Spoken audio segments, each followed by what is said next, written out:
कि 200 तक लोगों के शामिल होना अलाउ किया गया था, उस ऑर्डर को विड्रॉ करने के लिए आज निर्णय लिया गया है कि 200 से वापस 50 लोगों को, शादियों में केवल 200 से 50 लोग अलाउड होंगे। और ये निर्णय मैंने एलजी साहब की अप्रूवल के लिए अभी सुबह सुबह भेजा है। मैं उम्मीद करता हूँ कि उनकी जल्दी अप्रूवल आ जाएगी। दूसरा, हमने देखा कि कुछ बाज़ारों में दिवाली के समय काफ़ी ज़्यादा ना तो लोग मास्क पहन रहे थे, ना सोशल डिस्टेंसिंग कर रहे थे, जिसकी वजह से कोरोना बहुत ज़्यादा फैला। तो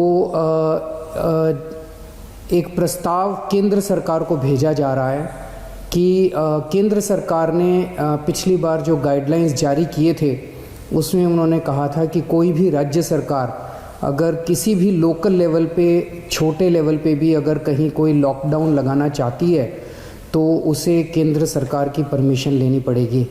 तो एक जनरल प्रस्ताव केंद्र सरकार की अप्रूवल के लिए भेजा जा रहा है कि अगर कहीं पे, अब दिवाली ख़त्म हो गई है, हम उम्मीद करते हैं कि बाज़ारों के अंदर जो इतनी ज़्यादा भीड़ थी वो भीड़ कम हो जाएगी और हमें ज़रूरत नहीं पड़ेगी। लेकिन अगर ज़रूरत पड़े और सारी कोशिशों के बावजूद भी अगर किसी बाज़ार में हम देखते हैं कि सोशल डिस्टेंसिंग और मास्क का पालन नहीं किया जा रहा और वो एरिया एक तरह से लोकल कोरोना हॉटस्पॉट बन सकता है, तो उस वहाँ पे बाज़ार को कुछ दिनों के लिए एहतियात के तौर पे बंद करने की इजाज़त दिल्ली सरकार को दी जाए। ऐसा प्रस्ताव अभी केंद्र सरकार को भेजा जा रहा है। इसके लिए भी मैंने एलजी साहब की परमिशन के लिए अभी लिख दिया है। हम सब लोग आप देख रहे हैं कि किस तरह से सारी सरकारें मिलके कोरोना की स्थिति को काबू करने की कोशिश कर रही हैं। केंद्र सरकार का मैं ख़ास तौर से शुक्रिया अदा करता हूं कि इस कठिन परिस्थिति में केंद्र सरकार ने दिल्ली वालों की मदद की है।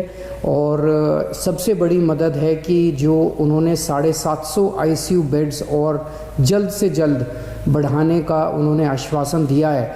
इससे सबसे ज़्यादा हमें लाभ होगा, क्योंकि इस वक्त बाकी सारी, मैं एसेस कर रहा था, बाकी सारी बेड्स अभी हैं, सफिशेंट हैं। कुछ अस्पतालों में जो सबसे बड़े बड़े प्राइवेट अस्पताल हैं, उन अस्पतालों को छोड़ दें तो अन्य कई सारे सरकारी अस्पतालों में भी हैं और कई सारे प्राइवेट अस्पतालों में भी बेड्स की स्थिति ठीक ठाक है। लेकिन आईसीयू बेड्स कम होते जा रहे थे, आईसीयू बेड्स की संख्या लगातार कम होती जा रही थी। और मैं इसके लिए केंद्र सरकार ने आगे बढ़ के मैंने एक हफ्ते पहले चिट्ठी भी लिखी थी केंद्र सरकार को कि हमें तुरंत आईसीयू बेड्स चाहिए, और केंद्र सरकार ने इसको सकारात्मक तौर पे हमारे को वो किया। इसके लिए मैं पर्टिकुलरली शुक्रिया अदा करता हूँ। इस वक्त सारी सरकारें, केंद्र सरकार, दिल्ली सरकार, सारी एजेंसीज, DRDO, ICMR, सब एम्स वगैरह, सब लोग मिलके पूरी कोशिश कर रहे हैं, डबल एफर्ट्स कर रहे हैं अपने कोरोना की स्थिति को काबू पाने के लिए। लेकिन ये तब तक नहीं ठीक हो सकती जब तक हम सब लोग, जब तक एहतियात नहीं बरतेंगे।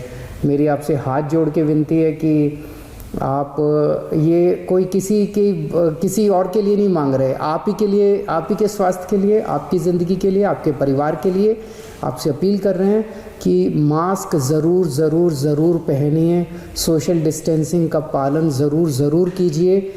कई लोगों को लगता है मुझे तो नहीं होगा, पड़ोसी को हुआ मुझे नहीं होगा। ये किसी को नहीं देखता कोरोना, ना गरीब को देखता, ना अमीर को देखता, ना इसको देखता, ना उसको देखता। किसी को भी कभी भी हो सकता है, और अगर बिगड़ जाए तो ख़तरनाक हो सकता है। तो फिर से मैं हाथ जोड़ के सबसे अपील करता हूँ कि आप प्लीज़ सोशल डिस्टेंसिंग का पालन कीजिए और मास्क ज़रूर से पहनिए। नमस्कार। तो दिल्ली के मुख्यमंत्री अरविंद केजरीवाल को आप सुन रहे थे, जिन्होंने एक बार फिर से लोगों से अपील की है कि वो सोशल डिस्टेंसिंग का पालन करें, सैनिटाइजेशन करें और मास्क जरूर पहने। साथ ही उन्होंने ये भी कहा कि जो कुछ मार्केट्स हैं दिल्ली में जो कोरोना का हॉटस्पॉट्स बन गए हैं, उन्हें बंद करने के लिए एक प्रस्ताव केंद्र को भेजा गया है।